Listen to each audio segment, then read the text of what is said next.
As the Detroit Riverfront Conservancy is dealing with the fallout of Detroit's largest alleged embezzlement scandal in decades, it may be high time for all companies to take a closer look at their own internal controls. According to the Association of Certified Fraud Examiners, in their 2024 report to the nations, it is estimated that companies lose up to 5% of revenue each year to fraud, with a median loss case in the United States of $120,000. While the typical fraud case lasts about a year before detection, the longer the fraudulent activity goes undetected, the larger the potential damages are.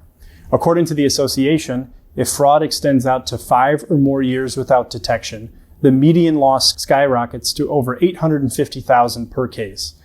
In these cases, full recovery of the losses is exceedingly rare, with organizations in the United States only being made whole 16% of the time. And by far, the most common outcome is a recovery of nothing. Although the most newsworthy cases seem to impact larger organizations, it would be risky to believe that smaller, closely held organizations are immune to the risks of fraud. Often smaller organizations lack the resources, whether it be manpower or financial, to implement a robust system of internal controls. Additionally, organizations cannot solely rely on external audits or service providers to detect all instances of fraud, as less than 5% of all fraud cases examined in the United States by the Association of Certified Fraud Examiners in their 2024 report were uncovered by external audits. These fraud facts may sound alarming, but there is some good news. By following the internal control framework set forth by the Committee of Sponsoring Organizations of the Treadway Commission, or COSO for short, organizations can begin to safeguard themselves from the risk of fraud. The first of these steps is to establish a control environment, easily defined as the tone at the top.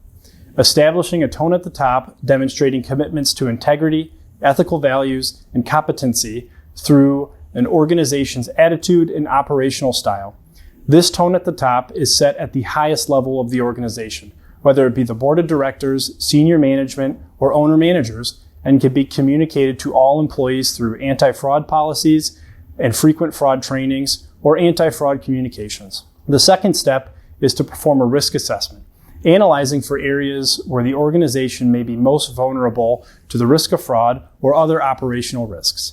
This analysis should include both internal and external factors and encompass a review of all risks that might stand in the way of achieving the organization's objectives. The third step is to define control activities or the internal policies and procedures to be put in place to support the organization's control environment and to respond to the risks identified during the assessment.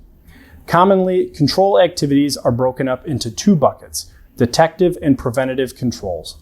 Detective controls are only designed to uncover errors or fraud after it has occurred, and examples of some detective controls are reconciliations, management review, and other cash or inventory counts performed periodically.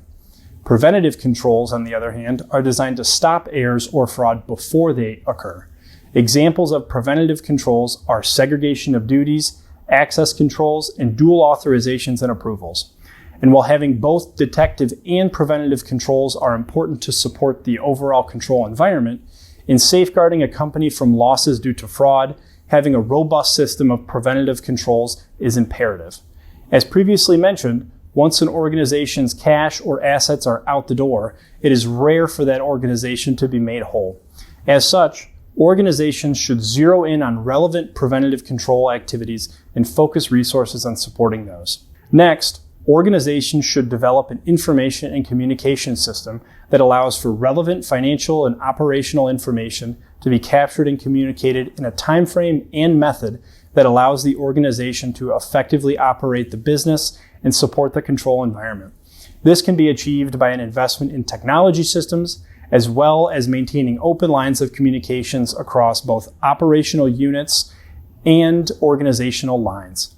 Investments in information and communication systems will not only help mitigate risks of fraud, but will also provide organizations with more accurate information needed to make critical operational decisions.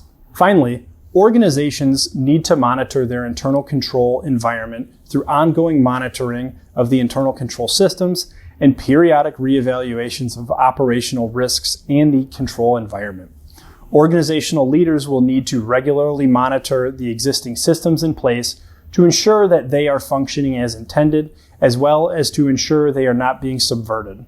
Additionally, as organizations may grow, shrink, or change their risk profile, a top-down reevaluation might be necessary to keep the control environment aligned to respond to the ever-changing risk environment. No organization will ever be able to fully mitigate the risk of fraud. By establishing a robust internal control framework, organizations will help reduce their exposure while simultaneously gaining operational efficiency.